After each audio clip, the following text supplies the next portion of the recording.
Como é que um grupo de ódio que aparentemente controlava um país inteiro desaparece no ar? Embora a Segunda Guerra Mundial tenha fascinado os historiadores e o público desde 1945, menos discutido é o que aconteceu aos perpetradores de um dos maiores males de todos os tempos. Hoje, no Fatos Fascinantes, investigamos a dura verdade sobre o que aconteceu aos nazistas após a Segunda Guerra Mundial. Após a vitória dos aliados na Segunda Guerra Mundial, a Alemanha foi dividida em zonas de ocupação entre os Estados Unidos, a Grã-Bretanha, a França e a União Soviética. Os aliados adoptaram diversas políticas no âmbito do Plano Geral de Desnazificação. A desnazificação foi um plano implementado para livrar a sociedade alemã e austríaca do poder e da influência nazista. A vida dos nazistas detidos variava dependendo da área em que viviam. Os campos de internamento soviéticos tinham as condições mais duras. Isto levou muitos a tentarem mudar-se para uma das zonas ocidentais sob o pretexto de sentimentos anticomunistas. Entre as áreas ocidentais, a Alemanha ocupada pelos franceses foi a mais tolerante. Segundo eles, a Alemanha como um todo foi responsável pela guerra e eles estavam menos preocupados em classificar entre nazistas e não nazistas. Nos 5 anos após a guerra, aproximadamente 400 mil alemães foram mantidos em campos de internamento à espera de uma possível punição. Inicialmente, isto parece muito, mas quando se considera que cerca de 45 milhões de alemães na altura eram membros ou apoiantes do Partido Nazi, algo não faz sentido.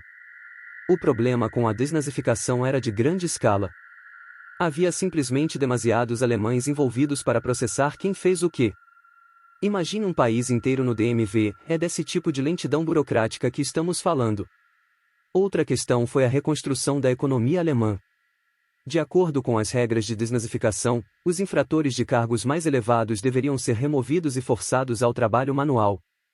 Mas se todos os nazis e simpatizantes do nazismo fossem responsabilizados, não haveria literalmente trabalhadores qualificados suficientes para uma sociedade funcional.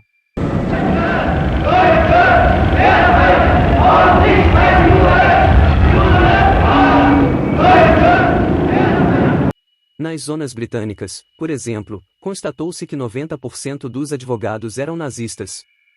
Uma vez que não poderiam ter uma sociedade funcional sem qualquer lei ou ordem, a Grã-Bretanha determinou que 50% dos serviços jurídicos alemães poderiam ser compostos por nazis nominais.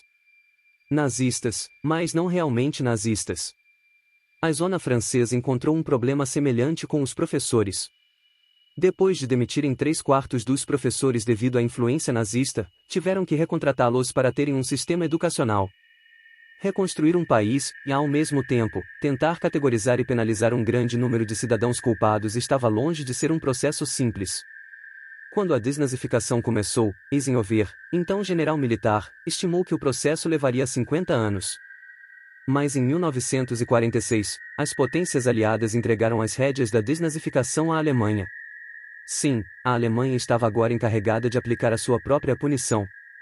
A América do Sul, um destino popular para os piores dos piores nazis, continha na altura muitos ditadores solidários que abriram as suas proverbiais portas. Suspeita-se que até 9 mil oficiais e colaboradores nazistas escaparam para a América do Sul após a guerra. Enquanto o Brasil e o Chile tiveram a sua quota parte de exílios, a Argentina teve, de longe, o maior número. Juan Perón, o presidente argentino, foi ele próprio um grande apoiante do fascismo, especialmente depois de servir como adido militar em Itália no início da Segunda Guerra Mundial.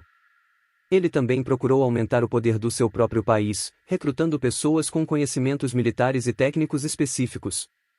Perón e seus funcionários do governo trabalharam para criar hotlines para a fuga nazista através de portos na Itália e na Espanha. Ele também auxiliou na falsificação de documentos para a saída do país.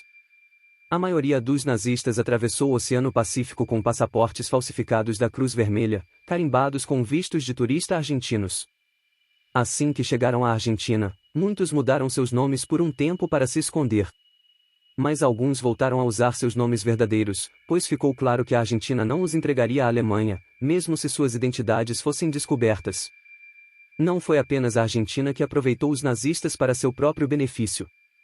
À medida que uma corrida armamentista entre os Estados Unidos e a URSS começou, recrutar cientistas e engenheiros se tornou uma prioridade maior do que punir criminosos contra a humanidade.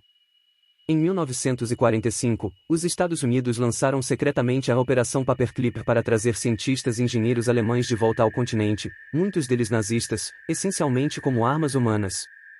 Perto do final da guerra, a Alemanha reconheceu a necessidade dessas habilidades, e o cientista alemão Werner Rosenberg criou uma lista identificando nomes. Um técnico de laboratório polonês eventualmente descobriu que a lista havia sido rasgada em um banheiro, eventualmente encontrando seu caminho para a inteligência americana. Além de querer essas pessoas por conta própria, outro motivo importante da Operação Paperclip foi impedir que os soviéticos adquirissem sua experiência técnica.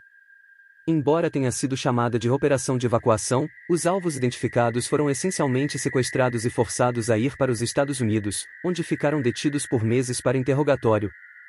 No entanto, muitos desses cientistas de foguetes tiveram carreiras incrivelmente bem-sucedidas nos Estados Unidos e fizeram parte do programa espacial da NASA, apesar de um possível alto nível de envolvimento nazista entre eles.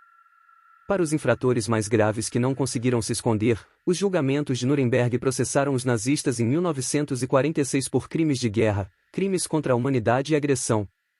Esses julgamentos foram importantes para estabelecer a lei internacional, especialmente quando se tratava de processar crimes de guerra.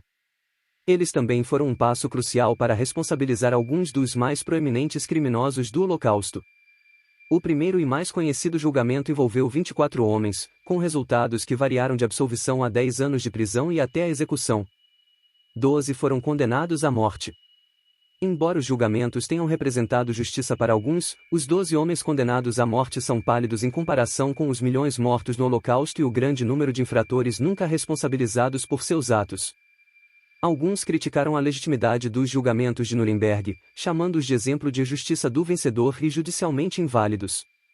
Outros apontaram a hipocrisia das nações aliadas que processavam crimes contra a humanidade após suas próprias ações na guerra. Depois que os poderes aliados abandonaram seus esforços de desnazificação em apenas alguns meses, a Alemanha enfrentou o desafio, embora ainda estivesse ocupada por países aliados. Não é surpresa que a Alemanha tenha adotado regras mais flexíveis para identificar e punir nazistas. Qualquer pessoa nascida após 1919 foi considerada inocente e isenta de punição. Dos funcionários públicos que os Estados Unidos removeram de seus cargos, 75% foram reinstalados. Para evitar serem presos pelos longos e complicados processos de interrogatório, 90% dos nazistas foram classificados como infratores menores. Até 1948, a Guerra Fria se tornou uma preocupação maior para os Estados Unidos, e quaisquer casos remanescentes foram acelerados em procedimentos que eram, na melhor das hipóteses, legalmente questionáveis.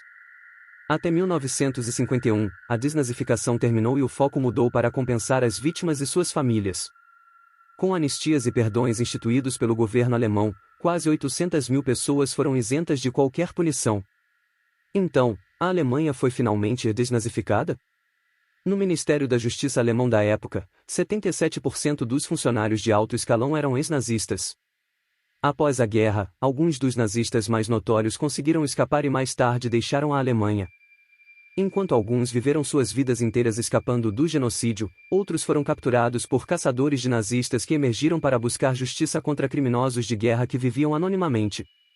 Adolf Eichmann, o cérebro por trás da resolução final de Hitler e da rede de campos de concentração, fugiu para Buenos Aires, onde trabalhou em uma fábrica da Mercedes-Benz e viveu com sua esposa e 4 filhos. Foi somente em 1960 que Eichmann foi capturado por agentes israelenses, drogado e voado para fora da Argentina, disfarçado como um trabalhador da companhia aérea israelense que sofreu um trauma craniano. Apesar dos protestos por sua extradição da Argentina, Eichmann foi posteriormente julgado e executado em Israel. No entanto, nem todos os caçadores de nazistas eram agentes governamentais. Simon Wiesenthal, um sobrevivente do Holocausto que se tornou caçador de nazistas, rastreou Franz Stango em São Paulo. Stango era responsável pelo programa de extermínio Action T4, que matou pessoas com deficiências físicas e mentais. Depois que Wiesenthal o descobriu, Stango foi extraditado para a Alemanha Ocidental e condenado à prisão perpétua. Até tão tarde quanto 2019, nos Estados Unidos, Jacques Palisch, aos 95 anos, foi deportado do país. Um historiador do Museu Memorial do Holocausto dos Estados Unidos descobriu que Palisch serviu como guarda em um campo de trabalho forçado durante a guerra, em vez de trabalhar na fazenda de seu pai, como afirmou em 1949. Essa é uma verdade desafortunada de que nem todos os nazistas foram responsabilizados por seus crimes. A caçada aos nazistas já está morta, já que a maioria das pessoas que viveram durante a Segunda Guerra Mundial faleceu desde então. Isso encerra este episódio da Fatos Fascinantes. Se você aprendeu algo novo, por favor, curta este vídeo e nos avise nos comentários qual período ou evento histórico você gostaria que cobríssemos da próxima vez.